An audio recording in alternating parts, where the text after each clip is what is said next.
Le capitaine Thomas croyait la mission accomplie lorsqu'il arracha le lynx blessé des flammes dévorantes de la cabane forestière jusqu'à ce qu'un miaulement désespéré, presque imperceptible sous le crépitement du feu, glace son sang et le confronte à l'impensable vérité. Il devait retourner dans l'enfer embrasé, car le cri d'un second lynx venait de déchirer le voile de fumée, révélant un mystère bien plus profond que celui d'un simple sauvetage animal. Avant de continuer, n'oublie pas de t'abonner à la chaîne, de liker la vidéo et de nous dire dans les commentaires depuis quelle partie du monde tu nous regardes. C'est parti! Les montagnes du parc national des Cévennes s'éveillaient sous un manteau de brume matinale, le silence rompu uniquement par le murmure des pins qui s'agitaient dans la brise d'automne. Perchée sur un éperon rocheux, une cabane de garde forestier se dressait, solitaire, au milieu de cette étendue sauvage. À première vue, rien ne semblait anormal en cette aube d'octobre, mais un mince filet de fumée s'échappait d'une fenêtre, trop subtil pour être remarqué par des yeux inexpérimentés, mais suffisant pour annoncer une catastrophe imminente. À l'intérieur de la cabane, un feu couvait depuis des heures, alimenté par un court-circuit électrique. Les flammes léchaient déjà les poutres en bois, tandis que la fumée âcre s'épaississait. Et dans cette prison qui se transformait peu à peu en enfer, un regard perçant brilla dans l'obscurité, deux yeux dorés qui reflétaient à la fois terreur et détermination. Un lynx boréal, majestueux félin des forêts européennes, se tenait acculé dans un coin, ses oreilles triangulaires plaquées contre son crâne, son pelage tacheté hérissé par la peur. Comment s'était-il retrouvé là? Par quel étrange concours de circonstances, ce fantôme de la forêt, si farouche, si insaisissable, avait-il pénétré dans cette habitation humaine? La réponse se trouvait peut-être dans la patte ensanglantée qu'il maintenait au-dessus du sol, blessure qui l'avait poussé à chercher refuge, guidé par l'instinct de survie qui gouverne toutes les créatures sauvages. À 15 kilomètres de là, dans la petite ville de Florac, Thomas Mercier, capitaine des sapeurs-pompiers, venait de commencer sa garde de 24 heures. À 42 ans, son visage buriné par des années d'exposition aux éléments racontait l'histoire d'un homme qui avait consacré sa vie à sauver celle des autres.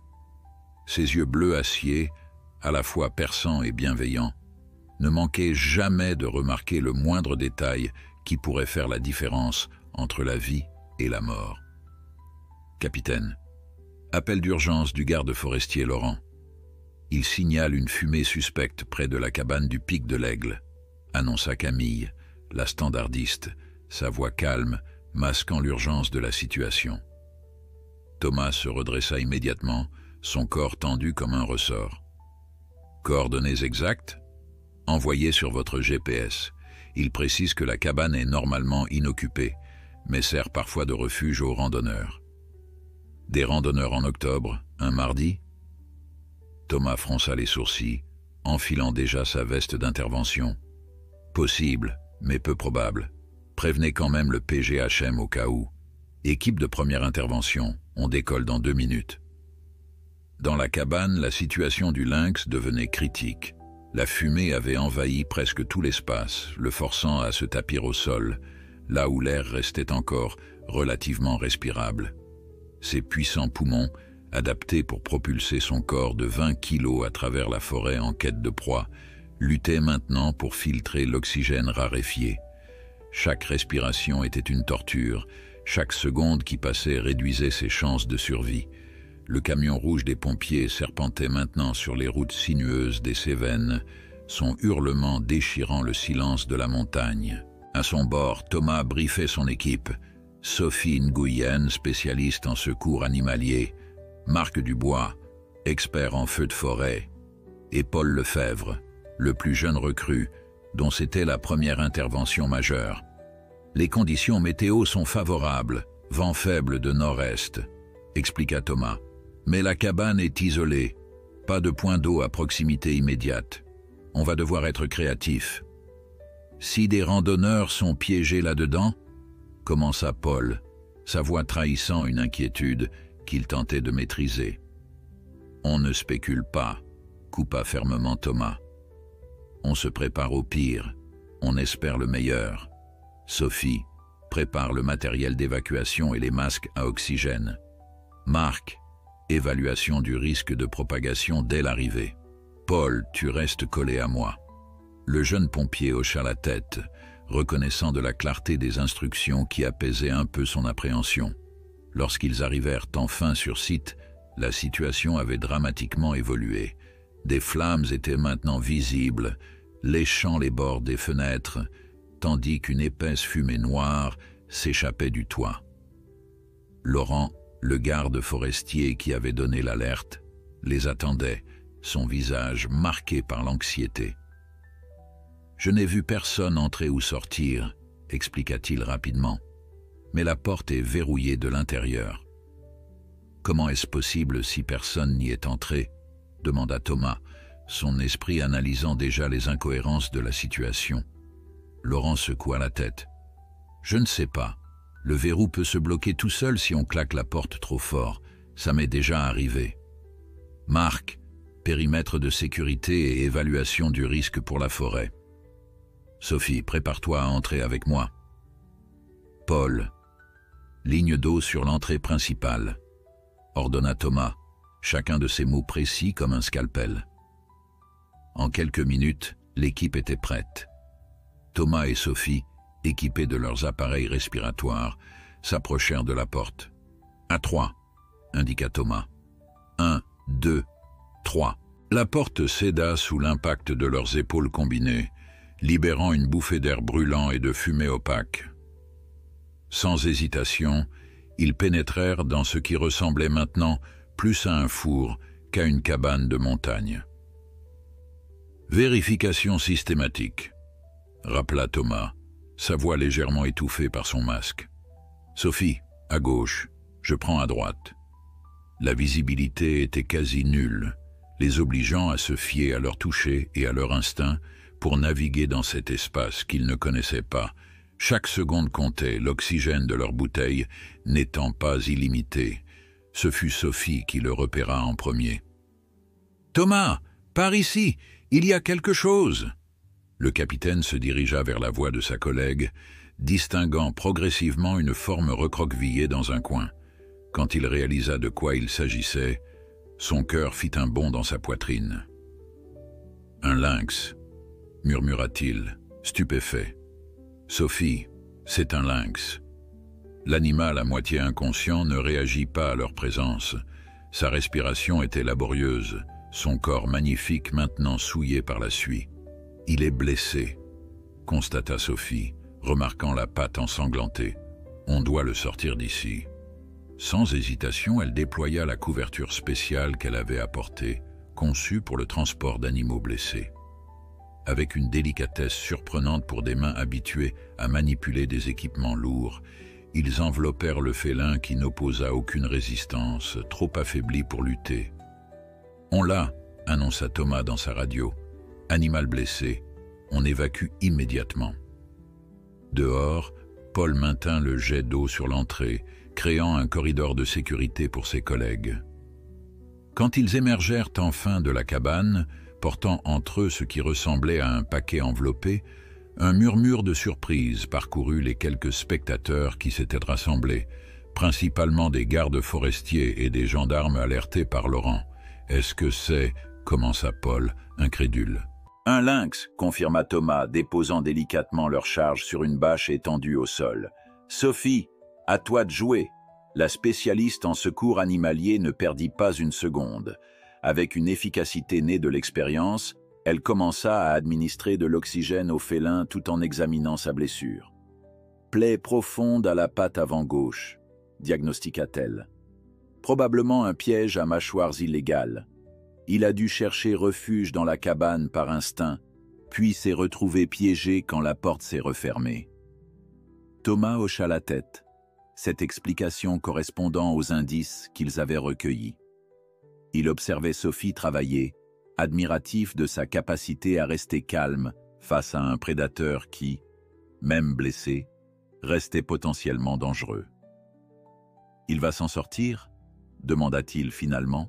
« Difficile à dire » répondit-elle, sans lever les yeux. Intoxication par la fumée, déshydratation, blessure infectée. Il est dans un état critique. Il faut le transporter au centre de soins pour la faune sauvage à Mende le plus rapidement possible. Thomas acquiesça et se tourna vers le reste de son équipe, qui avait maintenant pratiquement maîtrisé l'incendie.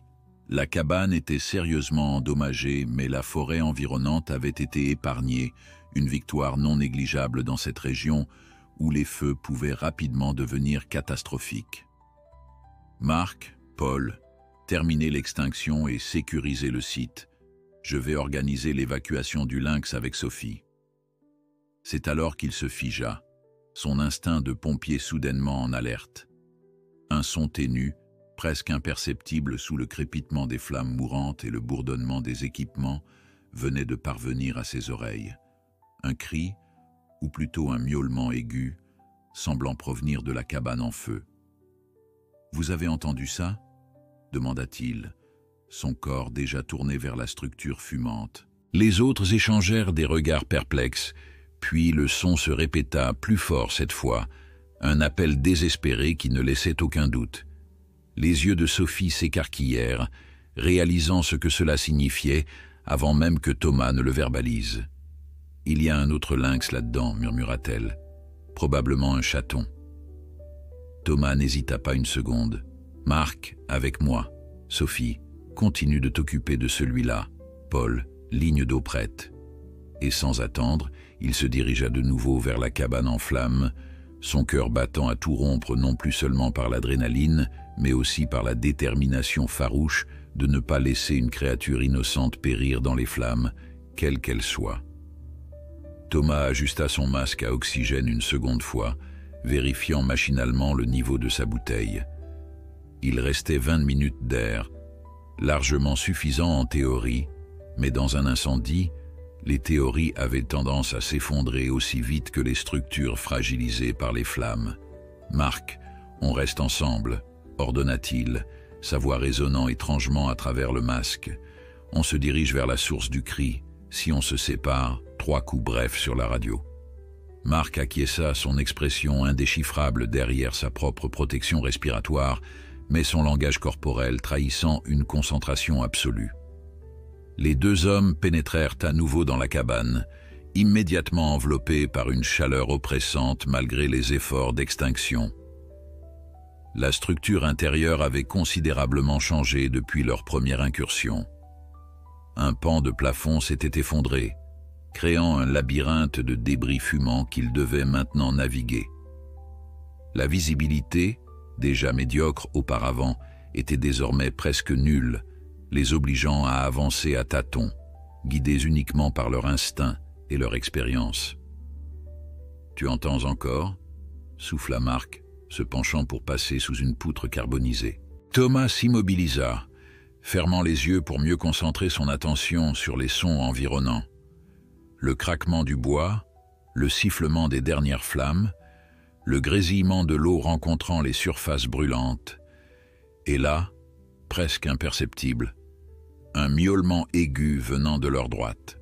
« Par là », indiqua-t-il, se dirigeant vers ce qui semblait être un renfoncement sous l'escalier menant à la mezzanine, ou ce qu'il en restait.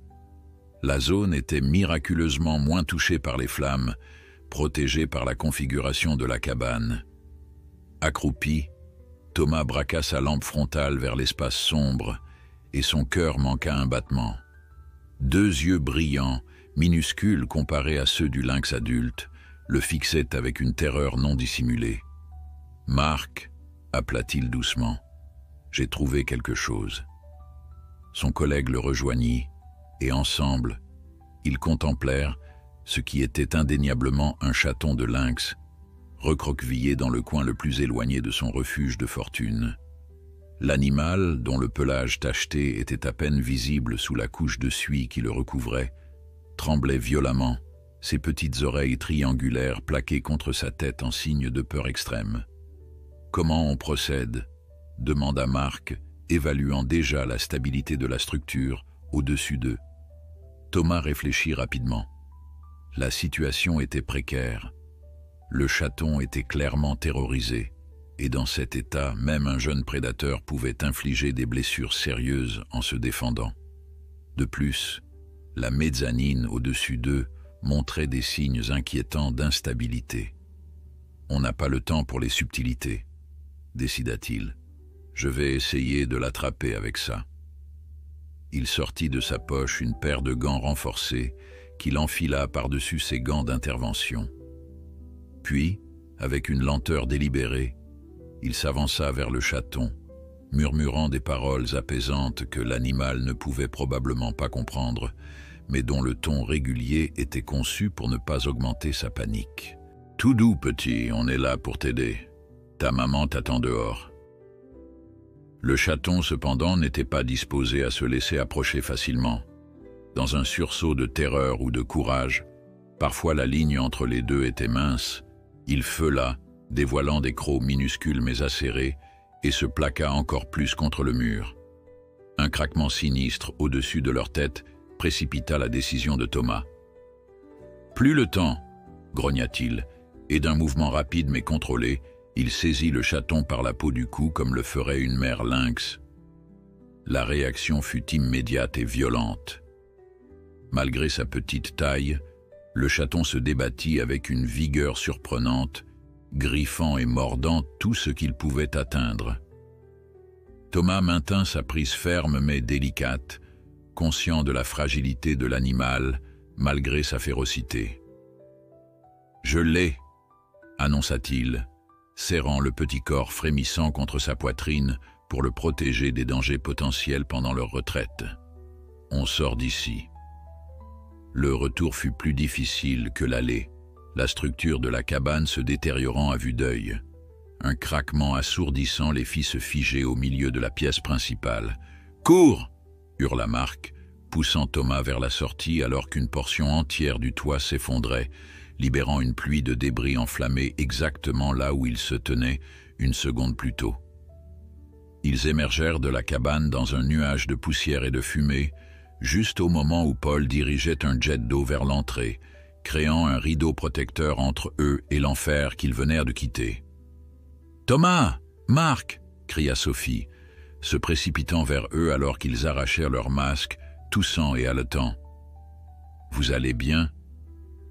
Thomas ne répondit pas immédiatement, trop occupé à sécuriser sa prise sur le chaton qui se débattait toujours, bien que plus faiblement maintenant, l'épuisement commençant à l'emporter sur la peur. « On a un deuxième lynx, halta-t-il finalement, un chaton, vivant. » Sophie s'approcha, son visage s'éclairant malgré l'inquiétude professionnelle qu'elle maintenait. « Laisse-moi voir, » demanda-t-elle, ouvrant les bras pour recevoir le petit félin.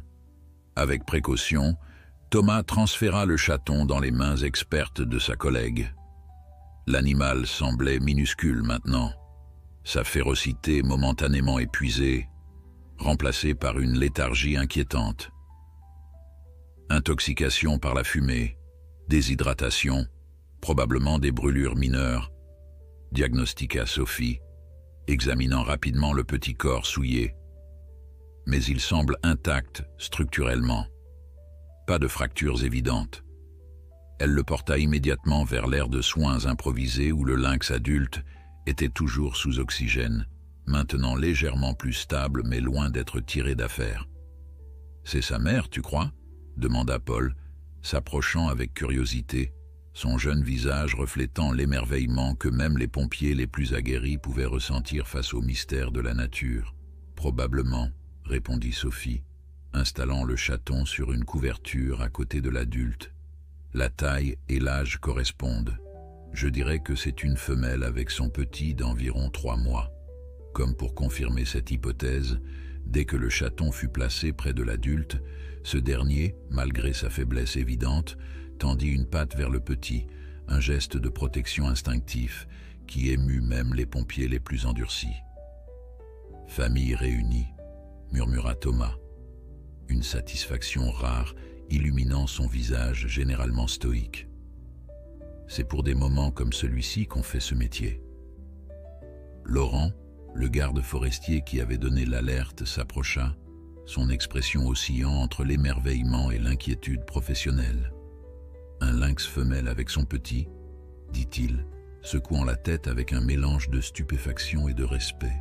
« C'est exceptionnel. Les lynx boréaux sont extrêmement rares dans les Cévennes. Une réintroduction récente, probablement. Que vont-ils devenir ?» demanda Marc, observant Sophie administrer de l'oxygène au chaton, qui semblait paradoxalement plus résistant que sa mère, sa jeunesse lui conférant une résilience surprenante. « Centre de soins pour la faune sauvage à Mende », répondit Thomas. « Puis réintroduction dans leur habitat naturel si possible. C'est ça le plan, non, Laurent ?» Le garde forestier hocha la tête, mais son expression trahissait une certaine réserve. « En théorie, oui, mais la réalité est plus compliquée. Le programme de réintroduction du lynx est controversé. Certains éleveurs locaux s'y opposent fermement, craignant pour leurs troupeaux. » Thomas fronça les sourcils, une nouvelle préoccupation venant s'ajouter à celle déjà accumulée durant cette journée exceptionnelle. « Tu penses que sa blessure... » commença-t-il, laissant la question en suspens. Laurent soupira. Un piège à mâchoire, d'après Sophie. C'est illégal depuis des décennies, mais certains ont la rancune tenace et les traditions bien ancrées. Cette révélation jeta un froid sur l'équipe. Ce qui avait commencé comme une opération de sauvetage standard, devenue extraordinaire par la nature des victimes, prenait maintenant une dimension plus sombre, celle d'un possible acte de braconnage délibéré contre une espèce protégée.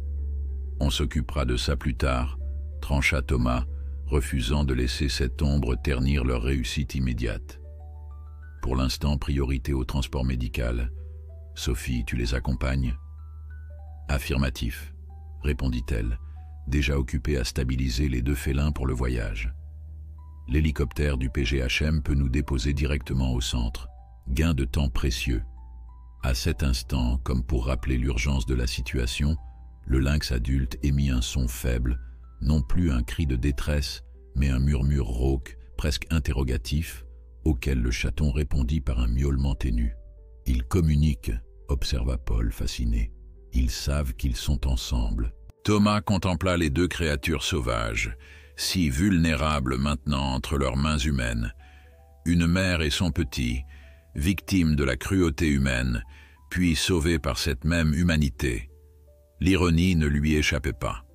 « Il mérite une seconde chance », dit-il finalement, une détermination nouvelle dans sa voix. « Et on va s'assurer qu'ils l'obtiennent. » Ce qu'il ne pouvait pas savoir à cet instant, c'est que cette rencontre fortuite avec ces magnifiques prédateurs allait non seulement changer le destin des lynx, mais aussi celui de tous ceux impliqués dans leur sauvetage, déclenchant une cascade d'événements qui résonnerait bien au-delà des montagnes des Cévennes.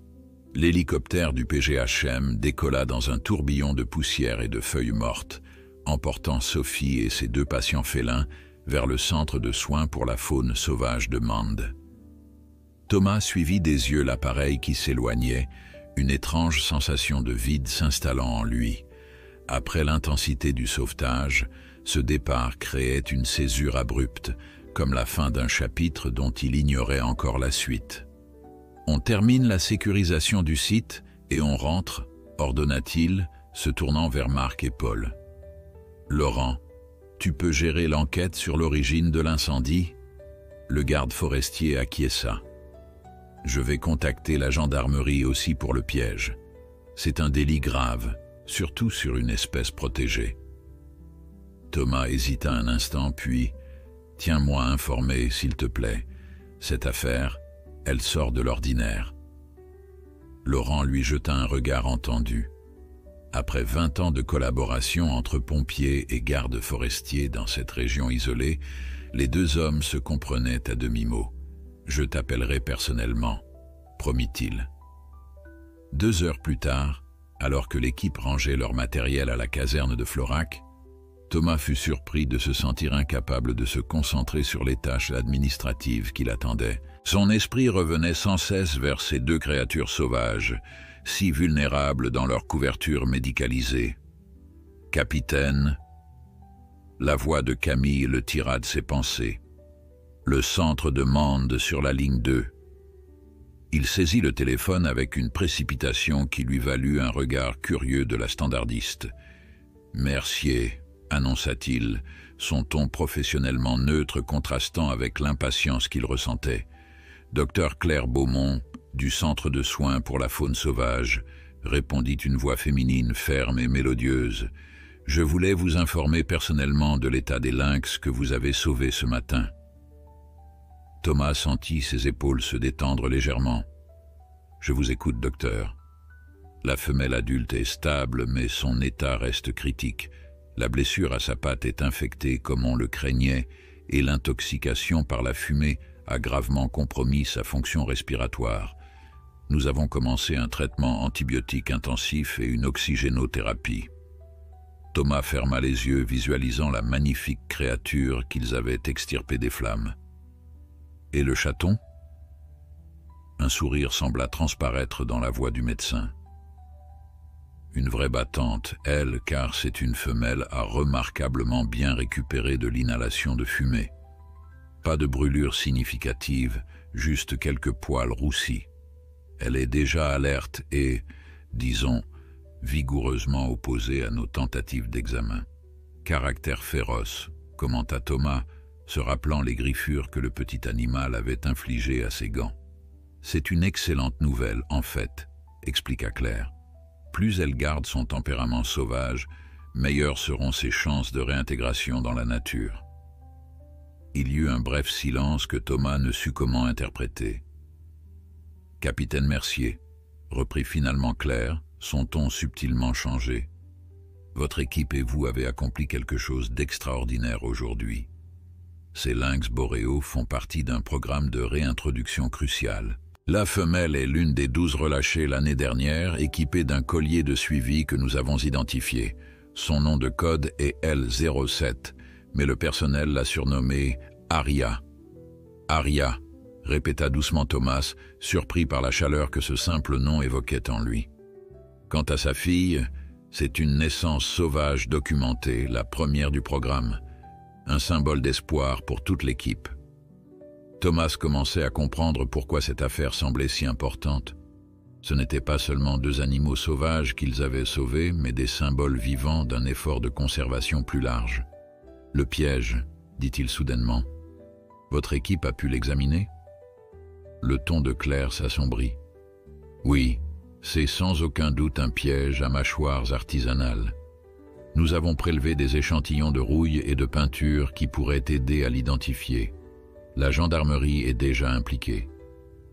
Vous pensez que c'était délibéré, ciblé spécifiquement contre les lynx ?» Un soupir traversa la ligne. Difficile à dire avec certitude, mais le piège était placé près d'une zone où Aria avait été localisée plusieurs fois par son collier GPS. Quelqu'un suivait ses mouvements. Cette révélation troubla profondément Thomas. L'idée qu'une personne puisse méthodiquement traquer un animal aussi rare pour lui nuire délibérément soulevait en lui une indignation qui le surprit par son intensité. « Capitaine, » continua Claire, hésitante, « je sais que cela dépasse largement vos obligations professionnelles, mais nous organisons une réunion d'urgence ce soir avec les responsables du programme de réintroduction et les autorités locales. Votre perspective sur le sauvetage pourrait être précieuse, et puis, vous pourriez voir comment se portent vos protégés. » Thomas regarda l'horloge murale, calculant mentalement. Sa garde s'achevait dans 1 heure et Mende n'était qu'à 40 minutes de route. « J'y serai », décida-t-il, ignorant la petite voix intérieure qui lui demandait pourquoi il s'impliquait personnellement dans cette affaire. En raccrochant, il remarqua Camille qui l'observait avec un sourire en coin. « Quoi ?» demanda-t-il, presque sur la défensive. « Rien », répondit-elle innocemment. « C'est juste que c'est la première fois en 4 ans que je te vois intéressé par ce qui se passe après une intervention. » Thomas haussa les épaules, feignant l'indifférence. « C'est la première fois en 4 ans qu'on sauve un lynx d'une cabane en feu. » Le centre de soins pour la faune sauvage de Mende était un bâtiment moderne à l'architecture discrète. volontairement intégré dans le paysage forestier qui l'entourait. En se garant devant l'entrée, Thomas fut surpris par la présence de plusieurs véhicules officiels, 2 voitures de gendarmerie, un SUV du Parc national des Cévennes et même un véhicule aux couleurs de l'Office français de la biodiversité. « Affaire sensible », murmura-t-il pour lui-même en sortant de sa voiture. À l'accueil, une jeune femme l'orienta immédiatement vers une salle de réunion à l'étage où une dizaine de personnes étaient déjà rassemblées. Il repéra immédiatement Sophie qui discutait avec animation avec un homme en uniforme de garde-chasse. « Thomas !» l'appela-t-elle, visiblement soulagée de voir un visage familier. Je commençais à me sentir un peu seul face au peloton d'experts. Avant qu'il puisse répondre, une femme d'une 40aine d'années s'approcha d'eux, sa démarche énergique contrastant avec la fatigue visible sur son visage aux traits fins. Ses cheveux châtains étaient rassemblés en un chignon lâche et ses yeux verts brillaient d'intelligence derrière des lunettes à monture discrète. « Capitaine Mercier », dit-elle en lui tendant une main ferme. « Claire Beaumont, merci d'être venue. » En la voyant, Thomas comprit que la voix qu'il avait entendue au téléphone appartenait à une personne tout aussi intense et passionnée qu'elle le laissait paraître. « Docteur Beaumont », répondit-il, serrant sa main. « Comment vont nos patients ?» Un sourire illumina brièvement son visage. « Venez voir par vous-même avant que la réunion ne commence. » Elle les guida à travers un dédale de couloirs aseptisés jusqu'à une zone de soins intensifs. À travers une vitre d'observation, Thomas aperçut le lynx adulte, Aria, allongé dans une grande cage médicalisée.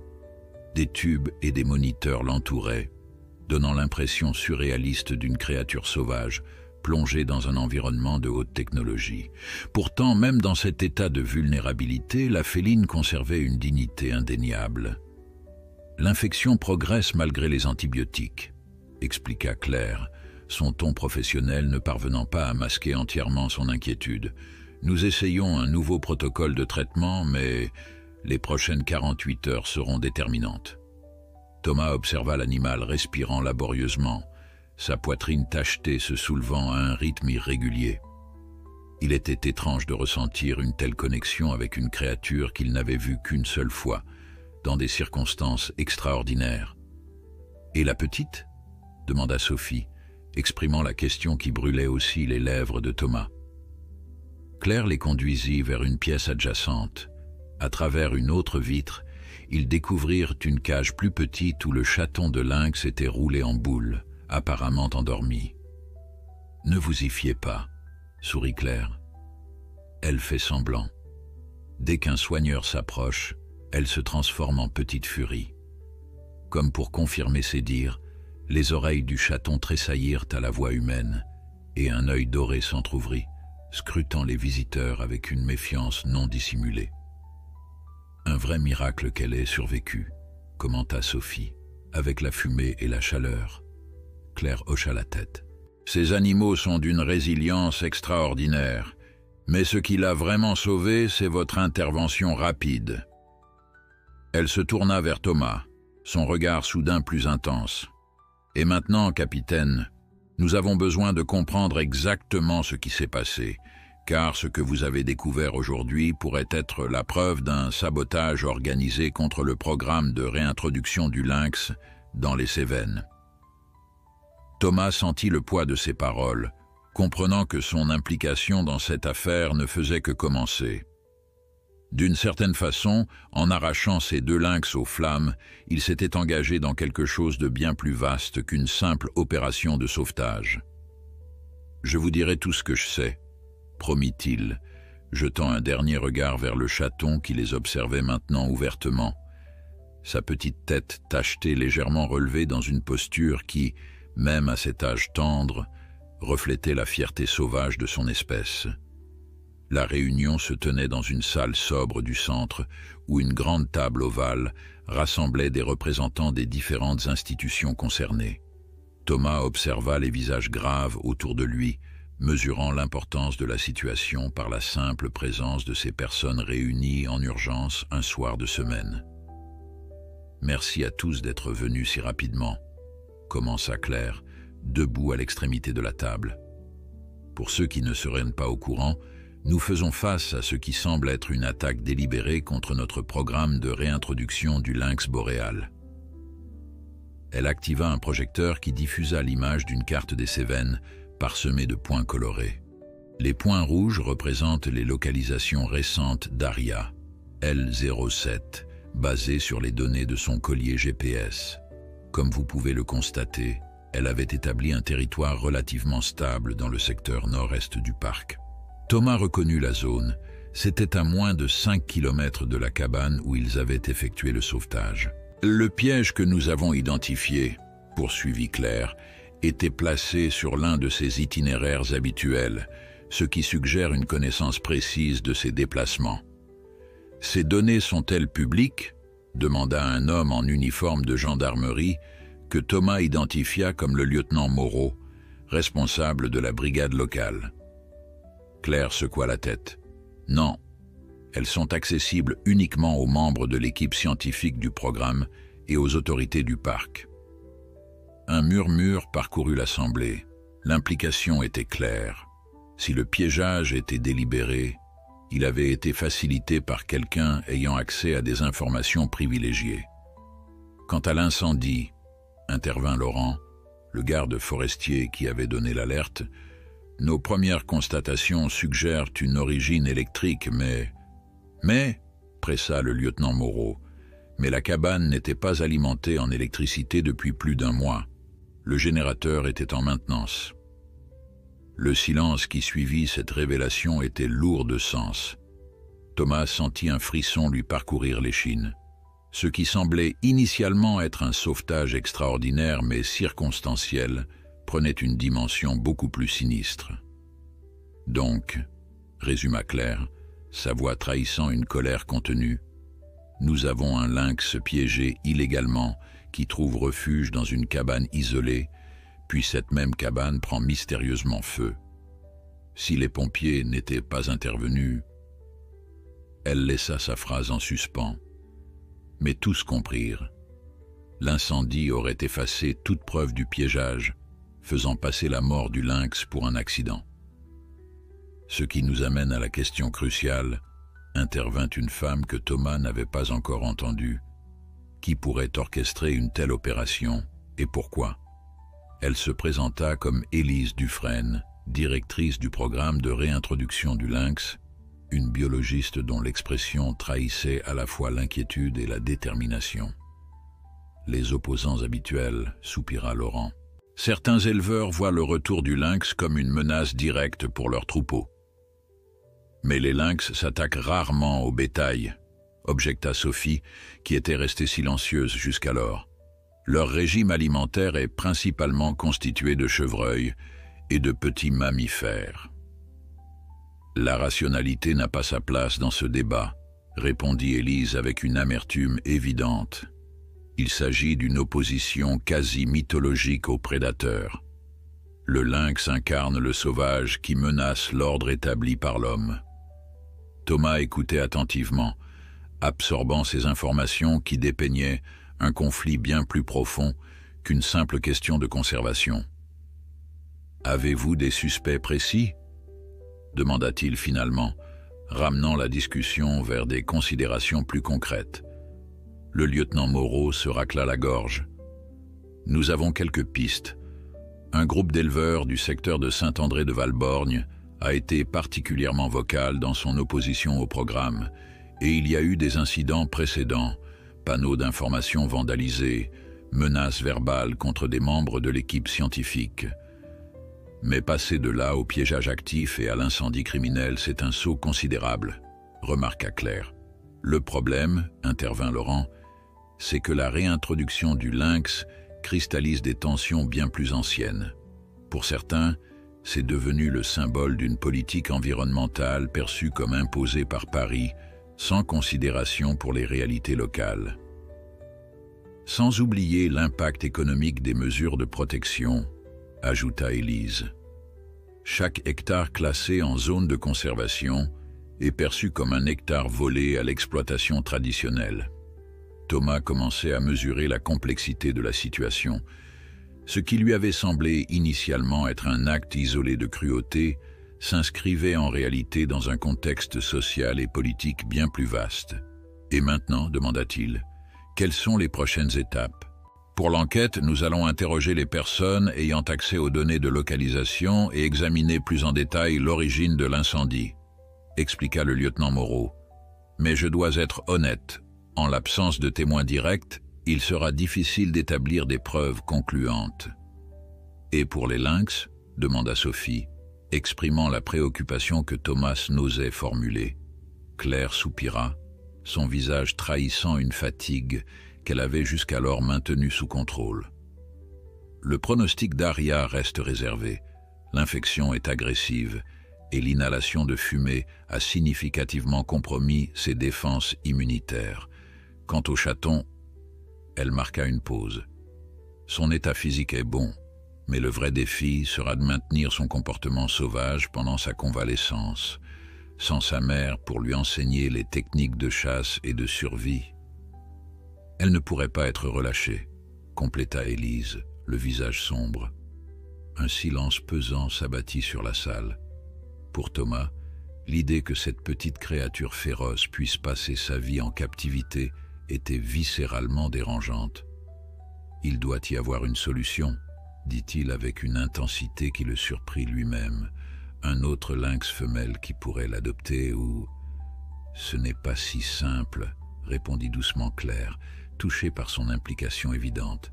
« Les lynx adultes n'acceptent pas facilement les petits qui ne sont pas les leurs. Et notre programme n'a pas encore assez d'individus pour envisager ce genre d'expérimentation. » La réunion se poursuivit pendant encore 1 heure, détaillant protocole de protection renforcés pour les lynx restants et stratégie de communication pour tenter d'apaiser les tensions locales. Thomas écouta attentivement, intervenant occasionnellement avec des questions précises, mais son esprit revenait sans cesse vers Aria et son chaton, luttant pour leur survie à quelques mètres de là. Lorsque la réunion s'acheva, les participants se dispersèrent rapidement, chacun repartant avec ses propres responsabilités et préoccupations. Thomas, cependant, resta en arrière, se retrouvant seul avec Claire qui rassemblait ses documents. « Puis-je les revoir avant de partir ?» demanda-t-il, conscient que sa requête dépassait ce qu'on attendrait normalement d'un pompier ayant accompli son devoir. Claire l'étudia un moment, puis acquiesça. « Venez, je dois de toute façon vérifier les constantes d'Aria. » Ils retournèrent en silence vers la zone de soins intensifs. Dans la pénombre de la pièce, éclairée uniquement par les moniteurs médicaux, Aria semblait plus fragile encore, sa respiration toujours laborieuse malgré l'oxygène supplémentaire qu'on lui administrait. « Elle lutte », murmura Claire, vérifiant les données sur les écrans. Son taux d'oxygène s'est légèrement amélioré, mais l'infection… Sa voix se brisa légèrement, trahissant l'attachement qu'elle ressentait pour cet animal malgré son professionnalisme. « Vous avez déjà vécu ça ?» demanda doucement Thomas. « Perdre un animal que vous essayiez de sauver ?» Claire le regarda, surprise par la perspicacité de sa question. « Trop souvent, admit-elle. C'est le revers de ce métier. Mais Aria… » Elle secoua la tête. « Elle représente tellement, pas juste un lynx, mais l'espoir d'un retour de son espèce dans un écosystème qui en a besoin. » Thomas observa la féline, remarquant pour la première fois les subtiles nuances de son pelage tacheté, l'élégance de sa silhouette même dans cet état de vulnérabilité. « Et si elle ne survit pas ?» osa-t-il demander. Claire ferma brièvement les yeux comme pour repousser cette possibilité. « Alors nous continuerons le combat, avec une motivation supplémentaire, » répondit-elle, une détermination farouche, remplaçant momentanément la fatigue sur son visage. « Chaque défaite renforce notre résolution. » Dans la pièce adjacente, le chaton de lynx s'était réveillé et observait leur présence avec une curiosité méfiante. Contrairement à sa mère, elle semblait gagner en vigueur d'heure en heure. « Elle n'a pas encore de nom, » remarqua Thomas. Un léger sourire effleura les lèvres de Claire. L'équipe scientifique préfère ne pas nommer les animaux destinés à être relâchés, pour éviter l'attachement. Thomas considéra la petite créature sauvage, dont les yeux dorés semblaient contenir une sagesse ancienne malgré son jeune âge. « Mais elle a déjà un nom, n'est-ce pas ?» demanda-t-il doucement. « Dans votre esprit. » Claire hésita, puis acquiesça. « Luna, admit-elle, à cause du croissant blanc sur son oreille droite. Mais officiellement, c'est juste LB01, premier-né de lynx boréal. » Luna, répéta Thomas, observant la marque distinctive que Claire avait mentionnée. Le nom semblait parfait, évoquant à la fois la nuit où ces créatures mystérieuses chassaient et la lumière qu'elles représentaient dans l'obscurité d'un monde de plus en plus hostile à la vie sauvage. Ce n'est qu'en rentrant chez lui, bien après minuit, que Thomas prit pleinement conscience de l'étrangeté de sa journée. Ce qui aurait dû être une intervention de routine s'était transformé en une affaire qui, pour une raison qu'il ne s'expliquait pas encore totalement, le touchait avec une intensité inhabituelle. Debout dans la cuisine de son appartement silencieux, il contemplait la tasse de thé qu'il venait de préparer, revivant mentalement chaque moment depuis l'appel initial. Son téléphone vibra sur le comptoir, le tirant de sa rêverie. Un message de Sophie. « Aria stable pour la nuit. Je reste au centre jusqu'au matin. Tu devrais dormir un peu, capitaine. » Thomas sourit faiblement. Sophie avait toujours eu cette capacité à lire en lui comme dans un livre ouvert, même après seulement 2 ans de collaboration. Il lui répondit simplement « Merci. Tiens-moi au courant », sachant pertinemment qu'il ne trouverait pas facilement le sommeil cette nuit. Comme pour confirmer cette prédiction, il se retrouva, 3 heures plus tard, assis sur son balcon à contempler les lumières de Florac qui scintillaient dans la vallée en contrebas. L'air frais de la nuit caressait son visage, apportant avec lui les odeurs familières de la forêt cévenole, pin, terre humide et cette ineffable essence sauvage qui avait toujours été pour lui synonyme de chez-soi. Thomas n'était pas un homme enclin à l'introspection excessive, préférant l'action à la réflexion, mais cette nuit-là, ses pensées le ramenaient obstinément vers son passé. Fils d'un garde forestier et d'une institutrice, il avait grandi dans ces montagnes, développant dès son plus jeune âge une connexion profonde avec la nature environnante. Son choix de devenir pompier, plutôt que de suivre les traces de son père, avait été motivé par un besoin d'action plus immédiate, plus tangible. Pourtant, au fond, sa mission restait la même, protéger ce territoire et tous ceux, humains ou non, qui y vivaient. Il se rappela soudain un souvenir d'enfance, presque oublié jusqu'alors. Il devait avoir 9 ou 10 ans, accompagnant son père dans une de ses patrouilles. Au détour d'un sentier forestier, ils étaient tombés sur un spectacle aussi bref que marquant, un lynx, traversant majestueusement une clairière avant de disparaître dans les sous-bois. À l'époque, ces félins avaient de presque entièrement disparu des Cévennes, victimes de la chasse et de la destruction de leur habitat, rendant cette observation exceptionnelle. « Tu as de la chance, Thomas », avait murmuré son père. « Peu de gens peuvent se vanter d'avoir vu le fantôme de la forêt. » Ce souvenir expliquait peut-être pourquoi le sauvetage d'Aria et de Luna l'avait tant affecté. Ces lynx représentaient, d'une certaine façon, la concrétisation d'un espoir que son père avait à peine osé formuler, celui d'un retour possible du sauvage dans un monde de plus en plus domestiqué. À l'aube, Thomas se surprit à consulter frénétiquement son téléphone, guettant des nouvelles du centre. Abandonnant toute prétention de détachement professionnel, il décida d'y passer avant sa prise de garde. Un détour de 15 minutes, se dit-il, juste pour s'assurer que tout allait bien. Le centre s'éveillait à peine lorsqu'il arriva. À l'accueil, une jeune stagiaire étouffa un bâillement en le reconnaissant. « Capitaine Mercier, Dr Beaumont m'a dit que vous pourriez passer. Elle est avec les lynx. » Thomas la remercia d'un hochement de tête et se dirigea vers la zone de soins intensifs, son cœur battant inexplicablement plus vite à chaque pas.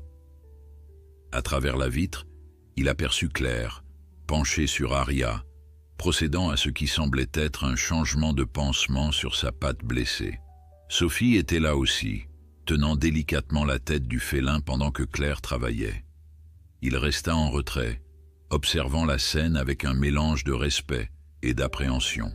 Même sédatée, Aria conservait une présence imposante, son corps musclé témoignant de la puissance contenue dans cette créature évoluée pour être le parfait prédateur de son écosystème. Claire remarqua sa présence et lui fit signe d'entrer. Thomas enfila rapidement une blouse stérile et un masque avant de les rejoindre. « Comment va-t-elle » demanda-t-il à voix basse, comme s'il craignait de déranger l'animal. « Mieux que ce que j'espérais » répondit Claire, une fatigue évidente dans sa voix suggérant qu'elle n'avait probablement pas dormi.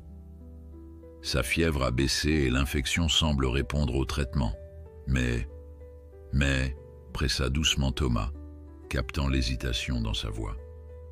Mais sa patte est gravement atteinte.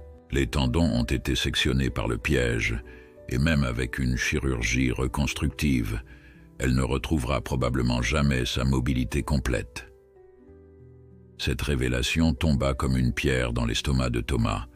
Il connaissait suffisamment la vie sauvage pour comprendre ce que cela signifiait. « Elle ne pourra pas être relâchée », murmura-t-il, formulant la conclusion que Claire n'osait exprimer. La vétérinaire acquiesça tristement. Un lynx qui ne peut pas chasser est condamné dans la nature. Et la captivité permanente? Elle secoua la tête. Ce n'est pas une vie pour un animal comme elle. Et Luna? Demanda Thomas, utilisant délibérément le nom non officiel du chaton. Un sourire fatigué éclaira brièvement le visage de Claire. Elle est remarquablement en forme, mais sans sa mère pour lui enseigner les compétences de survie. On revient au même problème, compléta Sophie, qui avait suivi leur échange, tout en continuant à maintenir délicatement Aria pendant les soins. Un silence lourd s'installa, uniquement perturbé par le bip régulier des moniteurs et la respiration laborieuse d'Aria. Thomas sentit une colère sourde monter en lui, colère contre ceux qui avaient délibérément piégé cet animal magnifique, colère contre un monde qui semblait déterminé à éradiquer le sauvage de ses derniers refuges. « Il doit y avoir une solution », dit-il finalement, une détermination nouvelle dans sa voix. « Pour les deux. » Claire leva les yeux vers lui, surprise par l'intensité de sa déclaration.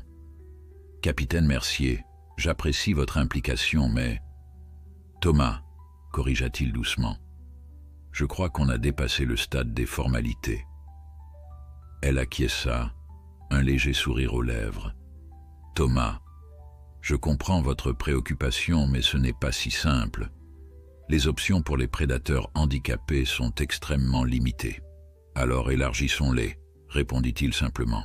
Leur conversation fut interrompue par l'arrivée d'Élise, la directrice du programme de réintroduction dont l'expression grave annonçait des nouvelles importantes. « La gendarmerie a du nouveau », annonça-t-elle sans préambule. « Le lieutenant Moreau a identifié des empreintes près du site du piège qui correspondent à Gilberte Roussel. » Thomas fronça les sourcils. « Roussel, le président du syndicat des éleveurs de moutons ?» Élise hocha la tête. « Lui-même. Il a été l'un des opposants les plus vocaux au programme de réintroduction, mais jusqu'à présent, il s'était limité à des protestations légales et des pétitions. « Des preuves solides ?» demanda Claire, terminant le bandage d'Aria avec des gestes précis malgré l'interruption. « Pas encore suffisantes pour une arrestation, mais assez pour un interrogatoire. Moreau y va ce matin. » Thomas échangea un regard avec Sophie, dont l'expression reflétait sa propre inquiétude. Si un personnage aussi influent que Roussel était impliqué, l'affaire prenait une dimension politique potentiellement explosive. « Je vais demander au lieutenant de me tenir informé », décida Thomas. Cette enquête pourrait avoir des répercussions bien au-delà du simple cas d'Aria. Élise l'étudia avec curiosité. « Vous semblez particulièrement investi dans cette affaire, capitaine. Plus que ce qu'exigerait votre fonction. » Thomas hésita, cherchant à formuler une réponse qui ne trahirait pas la confusion de ses propres sentiments. « Disons que j'ai une dette envers les lynx, » dit-il finalement. « Une vieille histoire. » Sophie termina de ranger le matériel médical, puis se tourna vers Thomas. « Notre garde commence dans 1 heure. Je te retrouve à la caserne. » Il acquiesça, reconnaissant pour cette subtile interruption.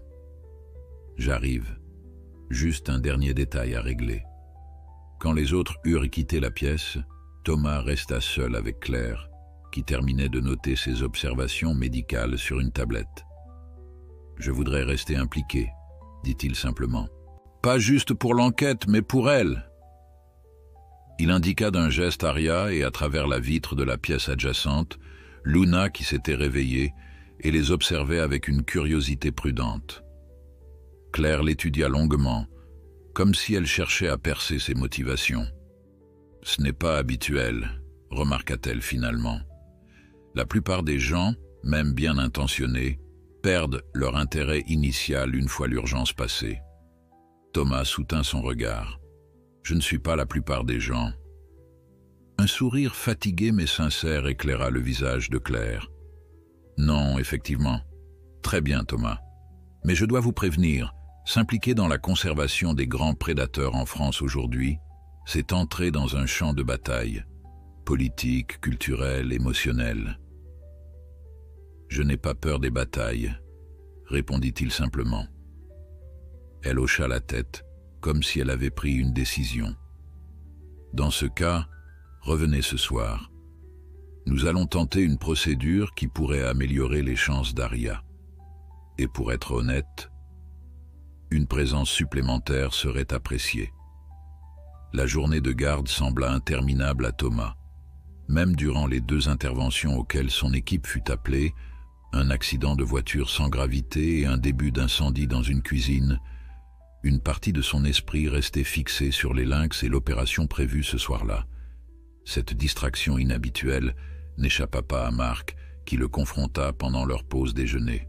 « Tu es avec nous aujourd'hui, capitaine ?» demanda-t-il, mi-sérieux, mi-plaisantant. « Ou toujours avec tes chats sauvages ?» Thomas sourit faiblement, reconnaissant la justesse de l'observation. « Désolé. C'est juste que cette affaire te touche particulièrement, » compléta Marc avec une perspicacité surprenante. « Pas besoin de t'excuser. On a tous nos missions qui nous marquent plus que d'autres. » Thomas lui jeta un regard reconnaissant, appréciant cette compréhension sans jugement. « Des nouvelles de Sophie ? Elle a appelé il y a 1 heure. Tout est prêt pour l'opération de ce soir. Un spécialiste est arrivé de Montpellier apparemment. » Cette information raviva l'espoir de Thomas. Si un expert faisait le déplacement, c'est que l'état d'Arya justifiait un tel investissement. Peut-être ses chances n'étaient-elles pas aussi minces qu'il le craignait.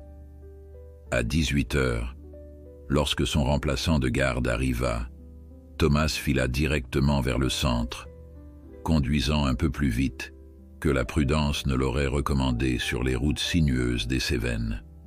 Le ciel s'assombrissait déjà, annonçant une de ces nuits d'automne, où le froid s'insinue doucement dans la vallée. Le parking du centre était plus rempli que le matin, avec plusieurs véhicules qu'il ne reconnaissait pas, dont une camionnette blanche portant le logo de l'université de Montpellier. À l'accueil, l'atmosphère était différente aussi, plus tendue, plus concentrée, comme avant une opération d'importance. Claire l'attendait, vêtue d'une blouse chirurgicale bleue, ses cheveux dissimulés sous une charlotte médicale. Malgré la fatigue évidente sur son visage, ses yeux brillaient d'une détermination renouvelée. « Vous êtes venu », constata-t-elle simplement, comme si une part d'elle avait douté de son retour. « Je vous l'avais promis », répondit Thomas. « Comment va Arya ?»« Stable. Le professeur Leblanc est arrivé de Montpellier avec son équipe. C'est le meilleur chirurgien vétérinaire spécialisé en animaux sauvages du pays. Elle le guida vers une salle adjacente au bloc opératoire où une équipe de 4 personnes en tenue médicale discutait autour d'images radiographiques affichées sur un écran lumineux. « Professeur », appela Claire, « voici le capitaine Thomas Mercier, qui a dirigé le sauvetage d'Aria. » Un homme d'une 60aine d'années, grand et mince, aux cheveux grisonnants et au regard perçant, se tourna vers eux. Il étudia Thomas quelques secondes avant de lui tendre une main ferme. « Capitaine, votre intervention a été remarquable. Sans vous, nous n'aurions pas de patiente ce soir. » Thomas serra sa main, curieusement intimidé par la présence imposante de ce spécialiste. « Je n'ai fait que mon travail, professeur. C'est à vous maintenant de faire des miracles. » Justement, parlons-en. Leblanc se tourna vers les images. La situation est complexe. Le piège a sectionné plusieurs tendons et ligaments essentiels, et l'infection a encore compliqué les choses. Une procédure classique de reconstruction permettrait une guérison partielle, mais pas suffisante pour un retour à l'état sauvage, compléta Claire. Exactement. C'est pourquoi nous envisageons une approche expérimentale. Le professeur manipula l'écran pour afficher une nouvelle série d'images. Une technique développée récemment pour les grands félins en captivité, combinant reconstruction tendineuse et stimulation nerveuse. Thomas examina les images, simulant une compréhension qu'il était loin de posséder. Les chances de succès? Environ 70% pour une récupération fonctionnelle, 50% pour une récupération totale, répondit Leblanc avec la franchise directe des grands spécialistes. Si nous réussissons, Aria pourrait retrouver suffisamment de mobilité pour chasser. Et sinon, osa demander Thomas. Le silence qui suivit fut plus éloquent que n'importe quelle réponse verbale. L'opération comporte des risques, admit finalement Claire. Aria est déjà affaiblie par l'infection et l'inhalation de fumée. L'anesthésie prolongée nécessaire pour cette procédure pourrait être trop pour son organisme. Thomas mesura la gravité de la situation. Il jouait littéralement la vie d'Aria contre son retour possible à la vie sauvage. « Qu'en pense l'équipe du programme de réintroduction ?» demanda-t-il. « Élise a donné son accord », répondit Claire. « Du point de vue scientifique, tenter cette procédure est justifié par l'importance d'Aria pour le programme. » Thomas hocha la tête, comprenant ce qui n'était pas dit explicitement. Si Aria ne pouvait pas retrouver une vie sauvage, l'euthanasie deviendrait probablement l'option privilégiée pour lui éviter une existence diminuée en captivité. Cette réalité, bien que cruelle, faisait partie de l'éthique complexe de la conservation des espèces sauvages. « Et Luna ?» demanda-t-il, préoccupé par le sort du chaton qui dépendait si étroitement de celui de sa mère. « Elle reste notre rayon de soleil », sourit faiblement Claire. « Elle a mangé ce matin de la viande fraîche que nous avons dû dissimuler pour qu'elle ne nous associe pas à la nourriture. Son instinct sauvage est fort. » L'opération débuta 1 heure plus tard. Thomas, n'ayant aucun rôle médical à jouer, fut invité à observer depuis une salle adjacente, derrière une vitre. Il y retrouva Sophie, qui, malgré sa journée de garde, avait tenu à revenir pour l'intervention. « Tu aurais dû rentrer te reposer », la gronda-t-il gentiment. Elle haussa les épaules. « Comme si tu l'aurais fait à ma place. » Ils observèrent en silence les préparatifs minutieux, l'induction de l'anesthésie, puis le début délicat de la chirurgie. Le professeur Leblanc opérait avec une précision fascinante, ses mains expérimentées naviguant avec assurance dans l'anatomie complexe de la patte féline. Après la première heure, la porte s'ouvrit doucement, révélant Élise qui venait apparemment d'arriver au centre. « Je suis venue dès que j'ai pu », murmura-t-elle en s'installant à côté d'eux. « Des nouvelles de l'enquête. Le lieutenant Moreau a interrogé Roussel aujourd'hui. » Thomas détacha son regard de l'opération. « Et ?» Il nie toute implication, bien sûr, mais ils ont trouvé des pièges similaires dans sa grange, et ces bottes correspondent aux empreintes relevées sur le site. « Suffisant pour une arrestation ?» demanda Sophie. Élise secoua la tête. « Pas encore. Roussel prétend que les pièges sont d'anciens héritages familiaux qu'il conserve comme objets historiques et que n'importe qui aurait pu accéder à sa grange.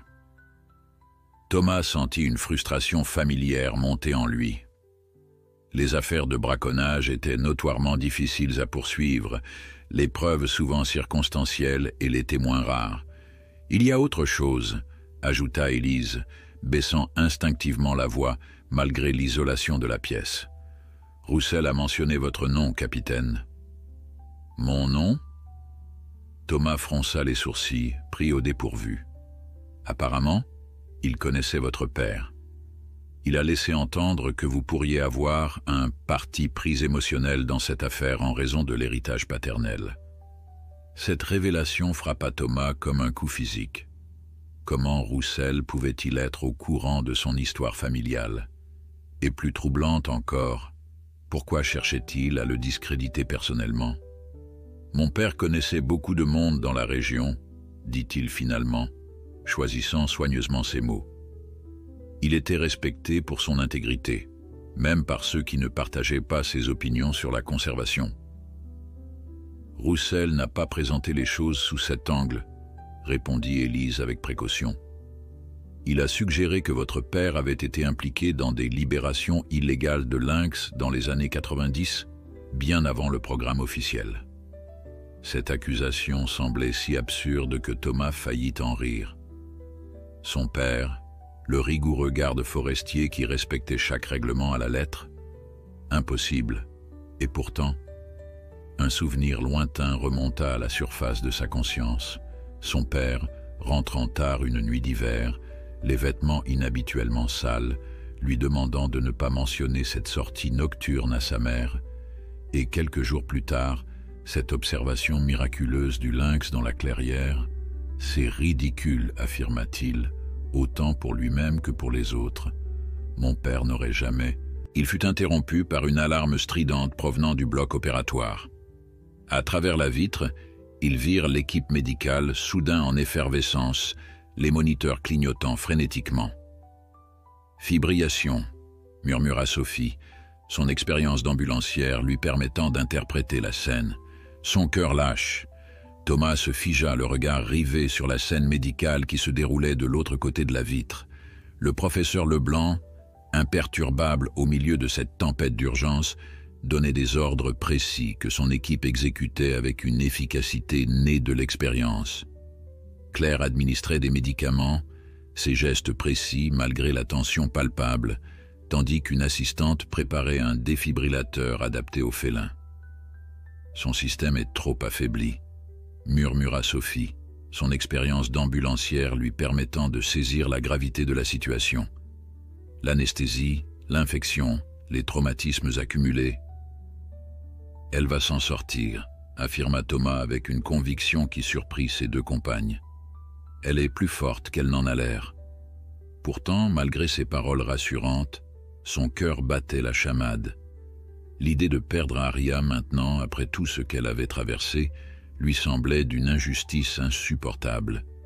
Et au-delà de l'animal lui-même, cette perte symboliserait tant d'autres échecs, celui du programme de réintroduction, celui de la conservation d'une espèce emblématique et même, d'une certaine façon, celui de l'héritage de son père. Les minutes s'étirèrent comme des heures, chaque seconde marquée par les bips désormais erratiques des moniteurs cardiaques. Thomas remarqua que ses poings étaient si serrés que ses ongles s'enfonçaient dans ses paumes. À côté de lui, Élise s'était mise à murmurer ce qui ressemblait à une prière, elle qui avait toujours revendiqué un attachement strict à la méthode scientifique. « Choc délivré », annonça Sophie, commentant les actions qu'elle observait de l'autre côté de la vitre. Il tente de rétablir un rythme normal. Le corps d'Aria tressauta légèrement sur la table d'opération, puis retomba immobile. Les secondes s'égrenèrent dans un silence assourdissant, uniquement rompu par l'alarme stridente des moniteurs qui signalait toujours l'absence de rythme cardiaque viable. « Deuxième choc », commenta Sophie, sa voix trahissant maintenant une inquiétude non dissimulée. Une nouvelle secousse parcourut le corps du félin. Cette fois, quelque chose changea. Les alarmes s'apaisèrent, remplacé par un bip régulier, lent mais constant. « Elle revient !» souffla Sophie, une note d'incrédulité dans la voix. Thomas relâcha la respiration qu'il n'avait même pas eu conscience de retenir. À travers la vitre, il vit Claire échanger un regard avec le professeur Leblanc, et même à cette distance, il put lire sur leurs lèvres les mots « On continue ?» La réponse du professeur fut un simple hochement de tête. L'opération reprendrait malgré ce dangereux avertissement du corps épuisé d'Aria. « Ils prennent un risque énorme », observa Élise, son visage reflétant le dilemme éthique que cette décision représentait. « Ils font ce qu'il faut », répondit Thomas, surpris par sa propre certitude. Une vie diminuée ne serait pas une vie pour Aria. Élise l'étudia avec une curiosité nouvelle. « Vous parlez comme quelqu'un qui comprend profondément la nature sauvage, capitaine. Roussel aurait-il raison à propos de votre père ?» Cette question raviva instantanément les doutes et les questions que les révélations précédentes avaient soulevées. Thomas détourna le regard de la salle d'opération pour faire face à la directrice du programme. « Mon père était un homme de principe », dit-il lentement, cherchant ses mots. Il croyait profondément que chaque espèce avait sa place dans l'équilibre naturel. Mais de là à enfreindre la loi, les années 90 étaient différentes, remarqua doucement Élise. La réintroduction officielle semblait alors un rêve impossible. Certains conservationnistes passionnés ont pris des initiatives. « Vous semblez bien informé », nota Thomas, soudain méfiant. Un sourire énigmatique effleura les lèvres d'Élise. « J'étais étudiante en biologie à cette époque. Les rumeurs circulaient dans nos cercles, des lynx apparaissant mystérieusement dans des zones où ils avaient disparu depuis des décennies. Personne n'a jamais prouvé quoi que ce soit, mais... » Elle laissa sa phrase en suspens, le regard tourné vers la salle d'opération où le professeur Leblanc avait repris son travail méticuleux sur la patte d'Aria. « Si ces rumeurs étaient vraies, continua-t-elle doucement, alors les personnes impliquées seraient responsables du fondement génétique qui a rendu notre programme officiel possible des années plus tard.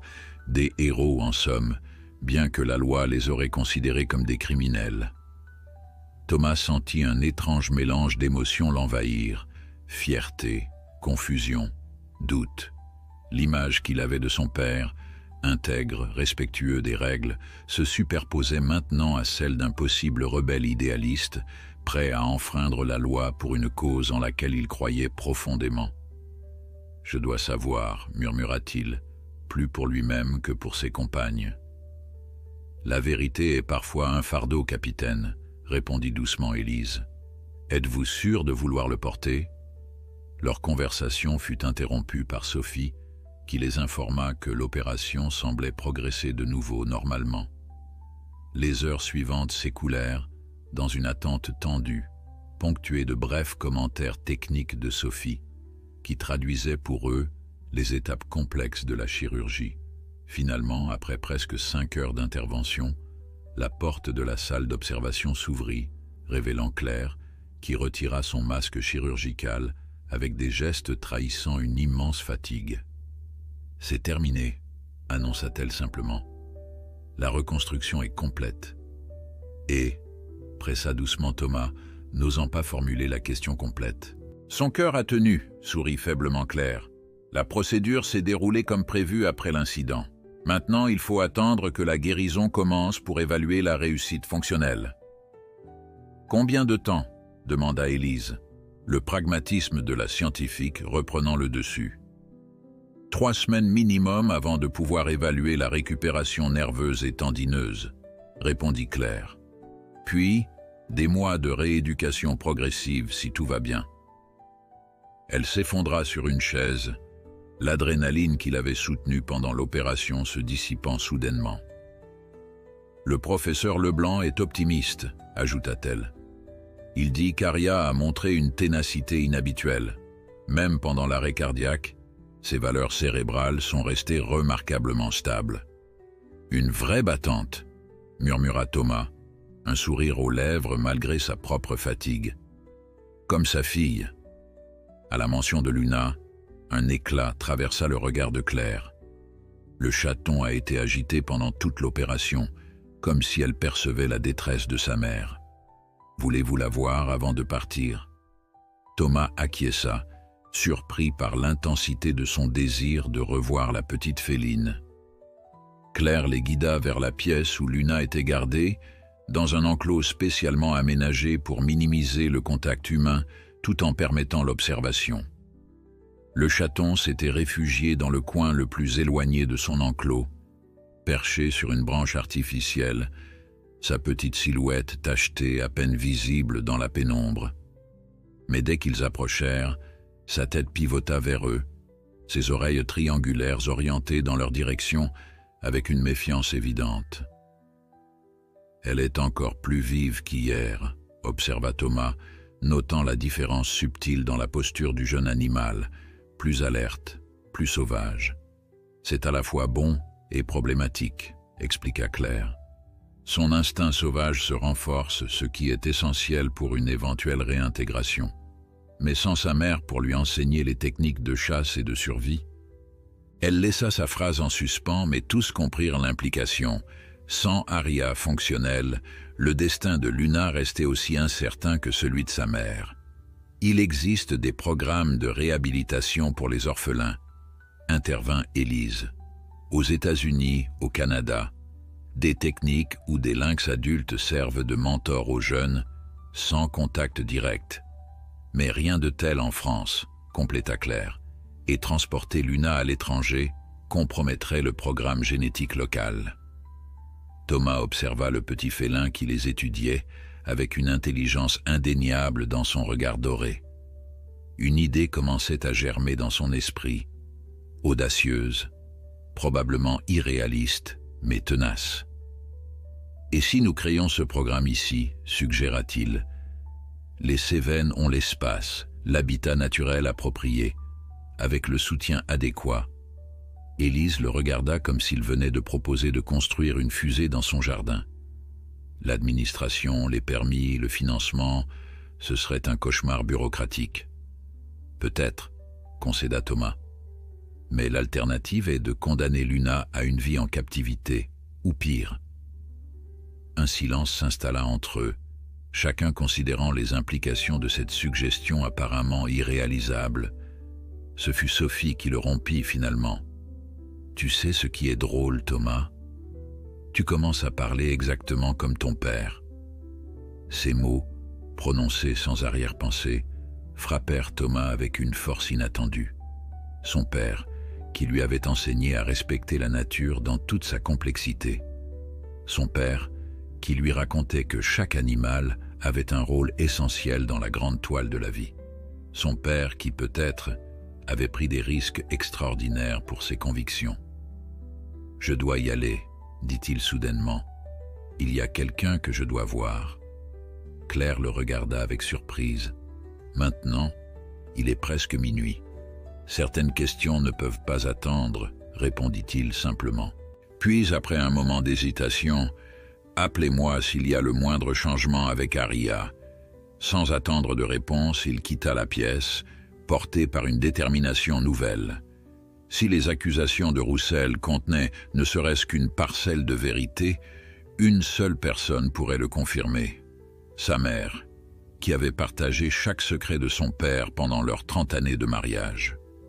La petite maison de pierre où Thomas avait grandi se dressait, solitaire, au bout d'un chemin forestier sinueux. À cette heure tardive, seule une fenêtre restait illuminée, celle de la cuisine, où sa mère avait toujours eu l'habitude de s'attarder, préparant les leçons du lendemain ou corrigeant des cahiers. Même à la retraite, Jeanne Mercier conservait les habitudes de l'institutrice qu'elle avait été pendant 40 ans.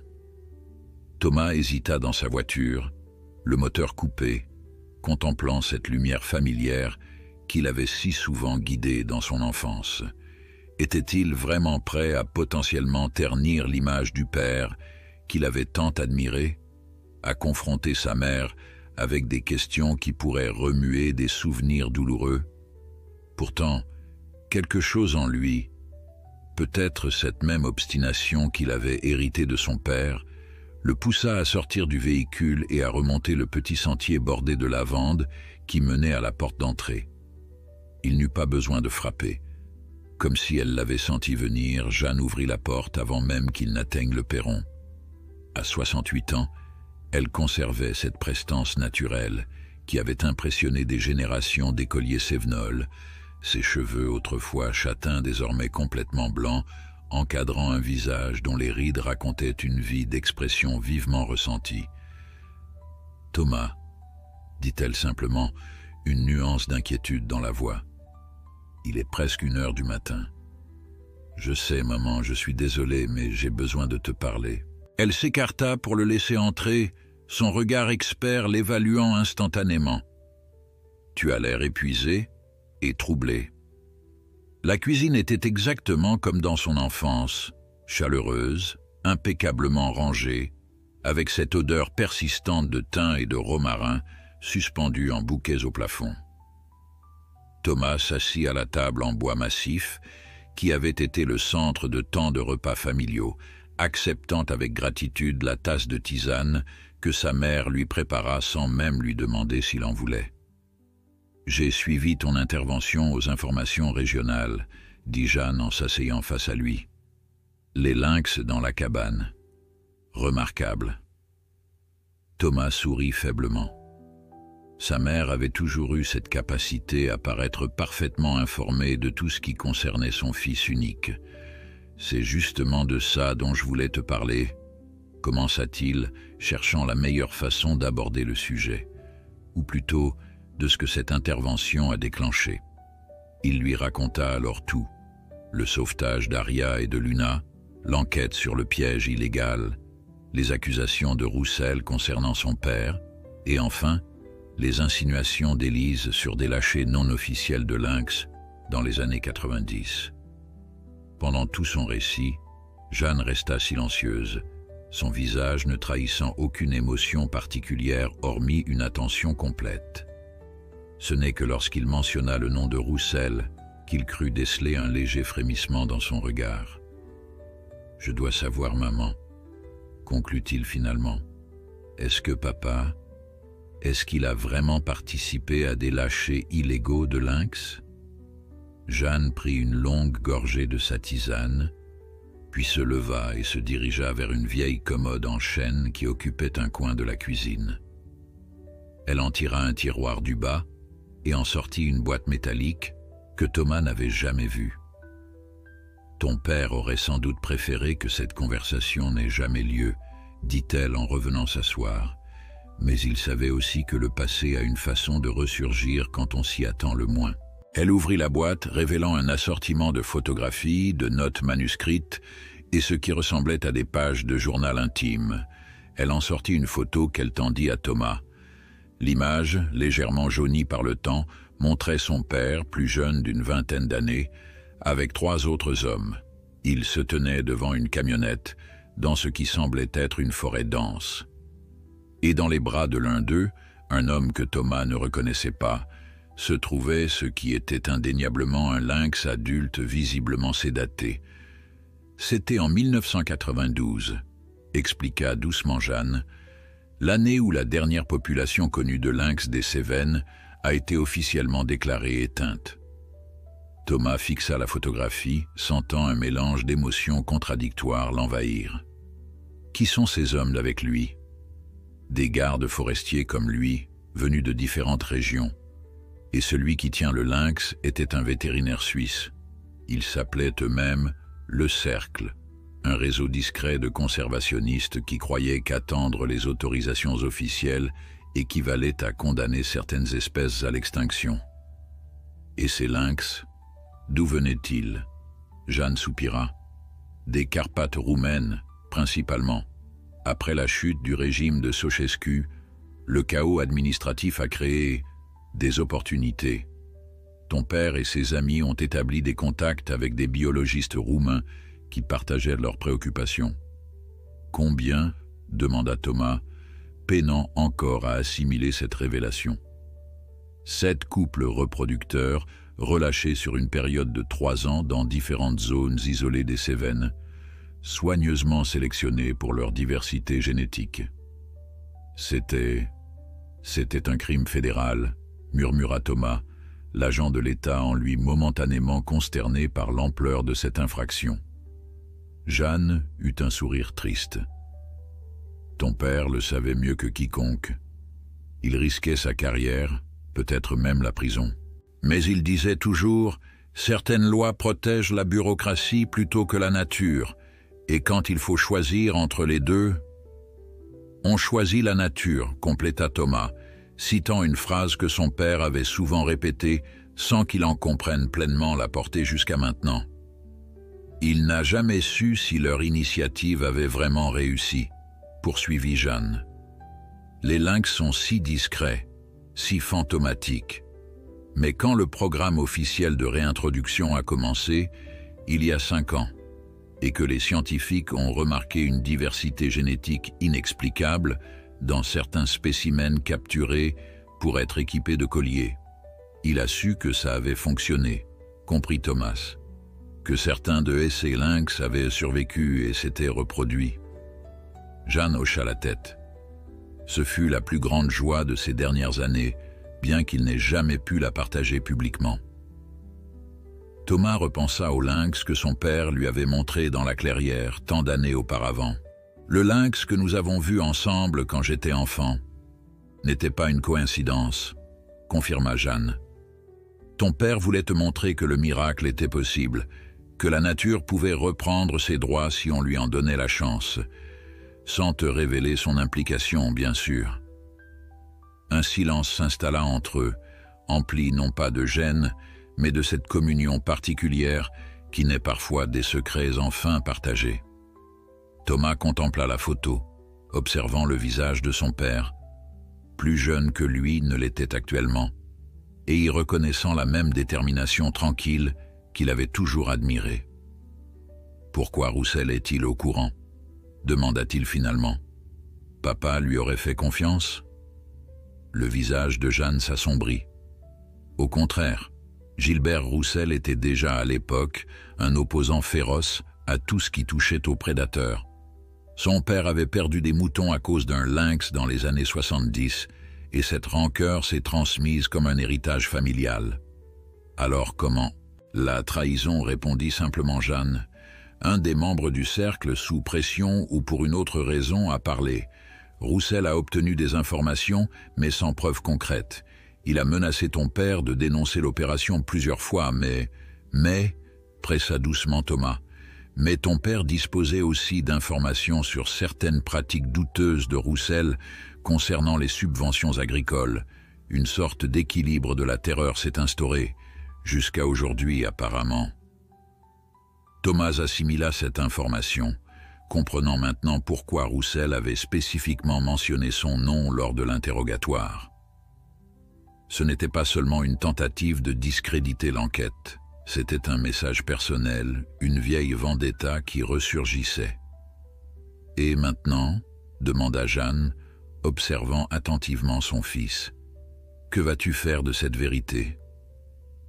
Thomas regarda la photographie une dernière fois, avant de la reposer délicatement dans la boîte. Il pensait à Aria, luttant pour sa survie après l'opération. À Luna, ce petit miracle sauvage qui représentait peut-être la continuité d'une lignée initiée par ses actions illégales mais profondément morales de son père. « Je vais faire ce que papa aurait fait », répondit-il simplement. « Protéger ce qui doit l'être, qu'importent les obstacles. » Jeanne sourit, et dans ce sourire Thomas vit tout l'amour et la fierté qu'elle éprouvait pour l'homme qu'il était devenu. « Il serait tellement fier de toi. » Quand Thomas reprit sa voiture, l'aube commençait à peine à teinter le ciel d'un bleu pâle. Son téléphone, qu'il avait mis en silencieux pendant sa conversation avec sa mère, affichait 3 appels manqués, tous de Claire Beaumont. Son cœur se serra. Avait-il manqué une évolution critique dans l'état d'Aria? Il rappela immédiatement, l'estomac noué par l'appréhension. « Thomas ?» La voix de Claire semblait inhabituellement animée pour cette heure matinale. « Où étiez-vous? J'essaie de vous joindre depuis des heures. »« Je suis désolé, j'étais occupé. Aria va bien? Mieux que bien, s'exclama Claire, sa fatigue momentanément éclipsée par l'excitation. Elle s'est réveillée de l'anesthésie plus tôt que prévu, et Thomas, elle bouge sa patte. Pas complètement, bien sûr, mais les premiers tests neurologiques montrent une réactivité bien supérieure à nos attentes. Thomas sentit un sourire involontaire étirer ses lèvres. C'est extraordinaire. Ce n'est pas tout, poursuivit Claire. Luna a réagi à sa présence. Nous les avons placés dans des enclos adjacents, séparés par une cloison transparente. Et le chaton, Thomas, vous devriez voir ça. Elle se comporte différemment, comme si elle sentait que sa mère était de retour. Un espoir, fragile mais réel, commença à naître dans le cœur de Thomas. Peut-être, juste peut-être, y avait-il une chance pour ces deux créatures extraordinaires. « J'arrive, dit-il simplement. Il y a quelque chose d'important dont je dois vous parler à tous. » Lorsque Thomas arriva au centre, le soleil émergeait à peine au-dessus des montagnes, baignant les bâtiments d'une lumière dorée qui semblait de bon augure. L'atmosphère à l'intérieur était remarquablement différente de la tension qui y régnait la veille. Une énergie nouvelle animait le personnel, comme si la récupération inattendue d'Aria avait insufflé un espoir renouvelé à toute l'équipe. Claire l'attendait à l'entrée, des cernes profonds soulignant ses yeux, mais un sourire indéniable illuminant son visage. Elle portait toujours la même blouse qu'hier, suggérant qu'elle n'avait pas quitté le centre de la nuit. « Vous avez une tête terrible », fut sa première remarque, bien que son ton trahissait plus d'affection que de critique. « J'allais vous faire le même compliment », répondit Thomas avec un sourire fatigué. « Mais je suppose que nous avons tous les deux eu une nuit révélatrice. » Elle acquiesça, l'étudiant avec une curiosité nouvelle. « Votre message disait que vous aviez quelque chose d'important à partager, en rapport avec l'enquête. »« C'est plus complexe que ça, » répondit-il. « Mais oui, ça pourrait avoir des implications pour l'affaire. Qui est présent ce matin ?» Élise est arrivée il y a 1 heure. Le lieutenant Moreau doit passer plus tard. Sophie a finalement accepté de rentrer se reposer, après avoir passé la moitié de la nuit à surveiller les constantes d'Aria. Thomas sourit en pensant à sa collègue, dont le dévouement ne l'étonnait guère. Et le professeur Leblanc? Reparti pour Montpellier, mais il reviendra dans 3 jours pour évaluer la progression. Il nous a laissé un protocole de soins détaillé. Claire fit une pause, l'observant attentivement. « Thomas, qu'est-ce qui se passe? Je préférerais tout expliquer une seule fois, si ça ne vous dérange pas. Mais d'abord, j'aimerais voir Aria et Luna. » Claire accepta d'un hochement de tête et le guida à travers les couloirs vers une nouvelle section du centre, non plus les soins intensifs, mais une zone de réhabilitation conçue pour les animaux en convalescence. La pièce où se trouvaient les lynx était spacieuse, divisée en 2 enclos séparés par une paroi transparente permettant un contact visuel sans interaction physique. Aria reposait sur un tapis épais, sa patte opérée soigneusement bandée et maintenue en position par une attelle légère. Ses yeux étaient ouverts, alertes malgré la fatigue évidente, suivant chaque mouvement avec cette intensité caractéristique des grands prédateurs. De l'autre côté de la paroi, Luna était perchée sur une branche artificielle, son regard fixé non pas sur les humains qui entraient, comme la veille, mais sur sa mère. La métamorphose s'est produite vers 3 heures du matin, expliqua Claire à voix basse. Nous avions placé Luna dans cet enclos adjacent, pensant que la proximité de sa mère, même inconsciente, pourrait la réconforter. Quand Aria s'est réveillée et a émis son premier vocalement, Luna a immédiatement réagi. Depuis, elle ne l'a pratiquement pas quitté des yeux. Thomas observa les 2 félins, ému par ce lien invisible mais tangible qui les unissait malgré la barrière physique. C'est comme si elles communiquaient silencieusement. C'est exactement ce qu'elles font, confirma Claire. Les félins sauvages, utilise beaucoup la communication non verbale, posture, regard, position des oreilles. Ce que nous voyons est probablement un dialogue complexe entre une mère et sa fille. Est-ce qu'elles pourront être réunies ? Demanda Thomas, comprenant l'importance cruciale de cette proximité pour l'apprentissage de Luna. Claire soupira. Pas immédiatement. Le risque d'infection est encore trop élevé et Aria a besoin de calme absolu pour récupérer. Mais si sa guérison continue à ce rythme, peut-être dans une semaine. Ils observèrent les lynx en silence quelques minutes encore, puis Claire conduisit Thomas vers une petite salle de réunion où Élise les attendait, penchée sur son ordinateur portable. La directrice du programme leva les yeux à leur arrivée, une expression intriguée sur son visage.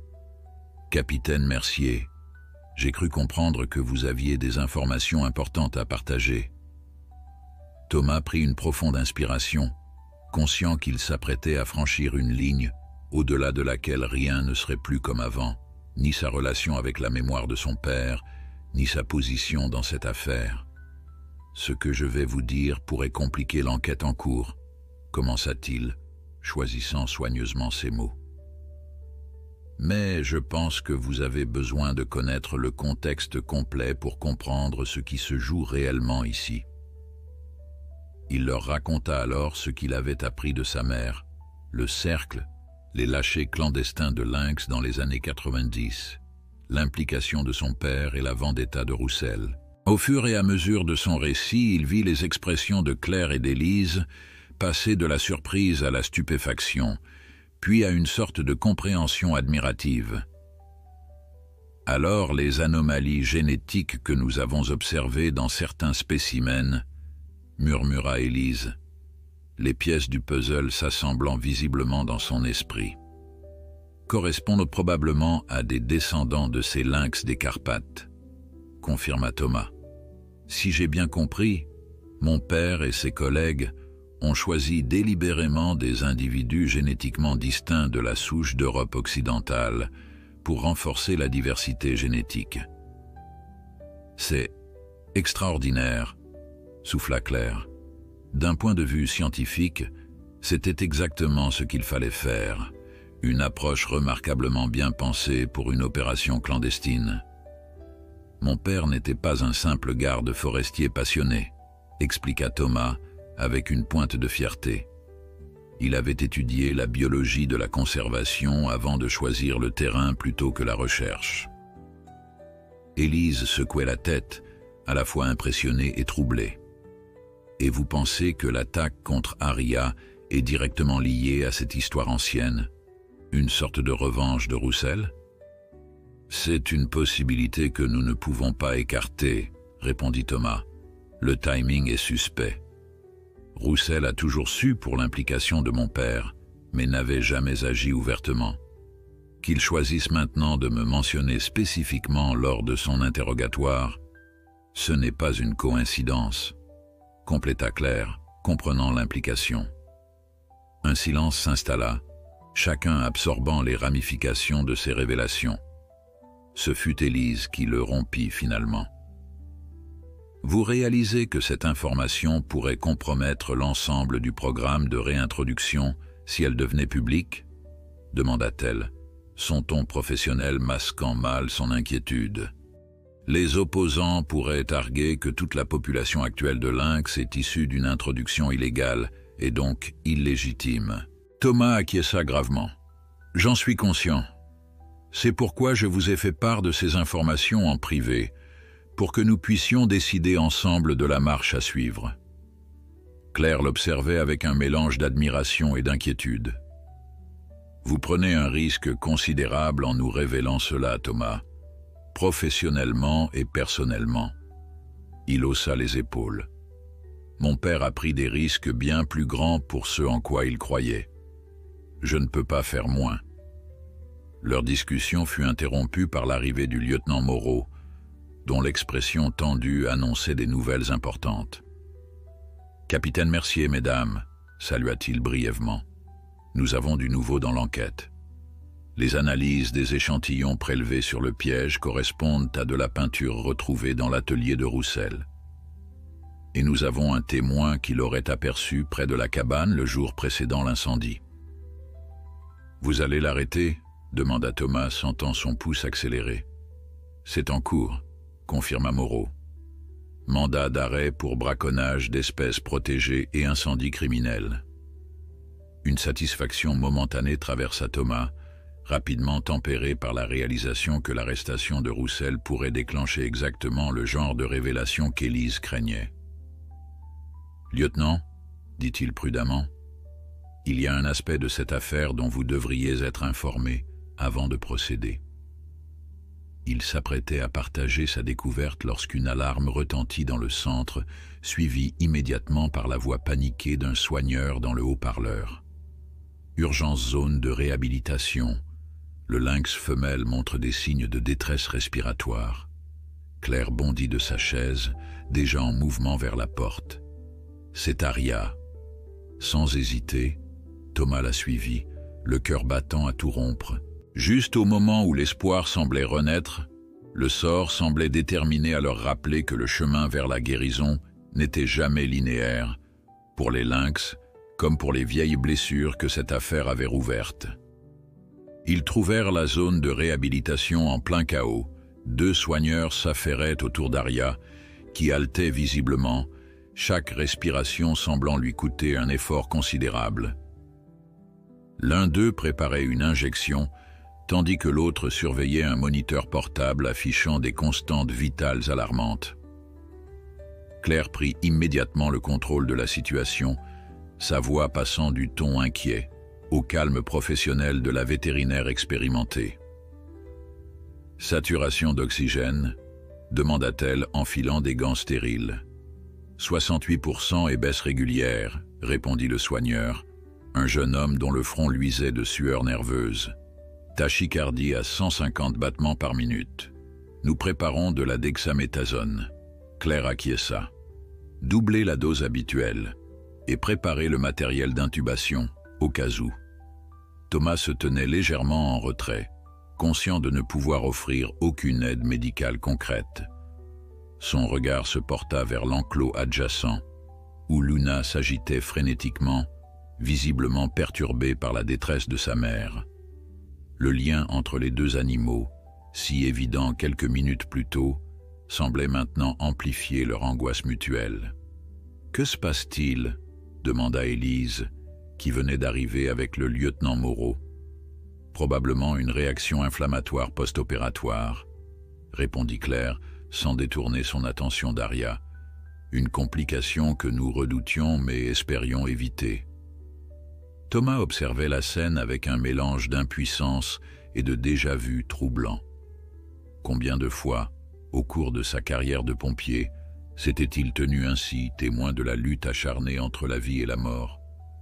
Mais cette fois était différente. Cette fois, le combat ne concernait pas seulement la survie d'un animal menacé, mais tout ce que cet animal représentait, l'héritage de son père, l'avenir du programme de réintroduction, et d'une certaine façon, l'équilibre fragile entre l'homme et la nature sauvage dans ces montagnes qu'il aimait tant. « Stabilisation », annonça finalement Claire, après ce qui sembla une éternité. L'œdème pulmonaire commence à régresser. Saturation remontée à 75%. Un soupir collectif de soulagement parcourut la pièce. Les soigneurs continuaient leur travail méthodique, mais la tension aiguë qui avait chargé l'atmosphère commençait à se dissiper. « Elle est sortie d'affaire ?» demanda doucement Thomas. Claire ôta ses gants, son visage trahissant un mélange de fatigue et de prudence professionnelle. « Pour l'instant, mais ses complications respiratoires sont préoccupantes. Les prochaines 48 heures seront décisives. »« Et ensuite ?» insista Thomas, posant la question que tous évitaient. Claire échangea un regard avec Élise, une communication silencieuse passant entre les 2 femmes. Ce fut la directrice du programme qui répondit finalement. « Si Aria ne peut pas récupérer suffisamment pour retourner dans la nature, nous devrons envisager d'autres options. » Le mot « euthanasie » flottait dans l'air, non prononcé mais clairement présent dans les esprits de tous. Thomas sentit une détermination nouvelle s'ancrer en lui. Non, dit-il simplement, mais avec une fermeté qui attira tous les regards. Il y a forcément une autre voie. Thomas, commença Claire, son ton suggérant qu'elle s'apprêtait à lui rappeler les réalités difficiles de la conservation des espèces. « Écoutez-moi, » l'interrompit-il. « Mon père et ses collègues ont agi en dehors des cadres établis parce que ces cadres étaient insuffisants pour protéger ce qui devait l'être. Peut-être est-il temps de penser différemment à nouveau.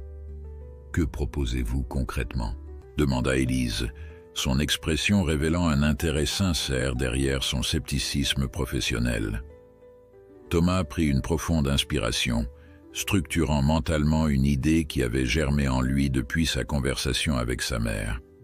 « Ma famille possède une propriété isolée dans les Hautes-Cévennes, une ancienne bergerie rénovée sur 15 hectares, entourée de forêts domaniales. Mon père l'avait acquise comme... » Il hésita. « Comme sanctuaire personnel, disons. C'est là que certaines des opérations du cercle étaient coordonnées. »« Un sanctuaire », répéta Claire, comprenant progressivement. « Vous suggérez d'y créer une zone de réhabilitation privée ?»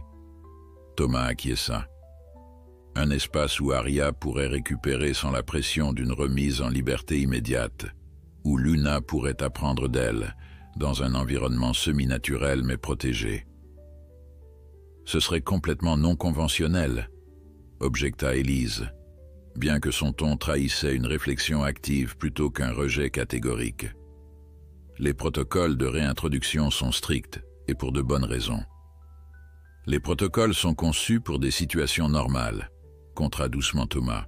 « Cette situation est tout sauf normale. » Le lieutenant Moreau, qui était resté silencieux jusqu'alors, s'éclaircit la gorge.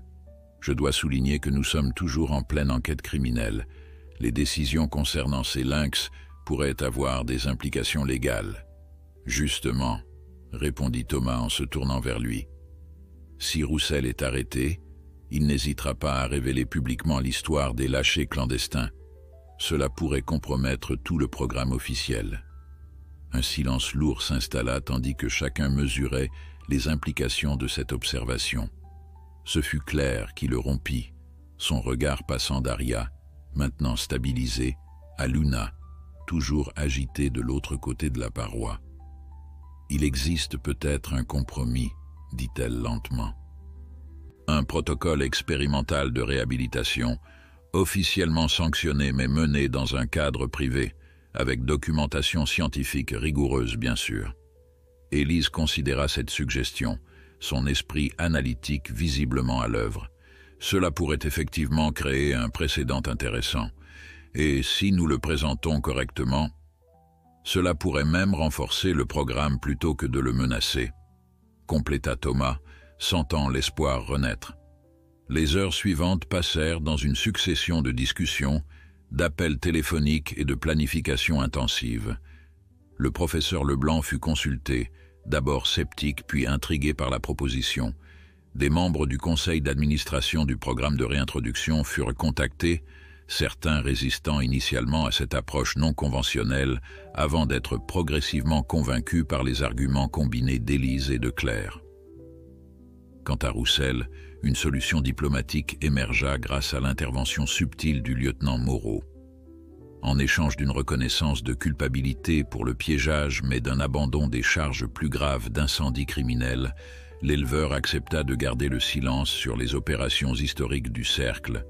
L'homme restait hostile au programme de réintroduction, mais l'évidence des preuves contre lui et la perspective d'une peine réduite avaient finalement eu raison de sa résistance. 3 semaines plus tard, une camionnette spécialement aménagée gravissait le chemin escarpé menant à l'ancienne bergerie des Merciers. À son bord, Thomas conduisait, tandis que Claire surveillait leurs précieux passagers, Aria et Luna, sédatés pour le transport, leur avenir encore incertain, mais au moins désormais possible. La propriété avait été transformée en un temps record. Une zone de 2 hectares avait été entourée d'une clôture discrète mais efficace, créant un espace où les lynx pourraient évoluer librement tout en restant protégés. Des caméras de surveillance discrètes permettraient une observation continue sans présence humaine intrusive. Dans une petite annexe rénovée, un laboratoire rudimentaire avait été installé pour permettre à Claire et son équipe de documenter chaque étape de cette expérience inédite.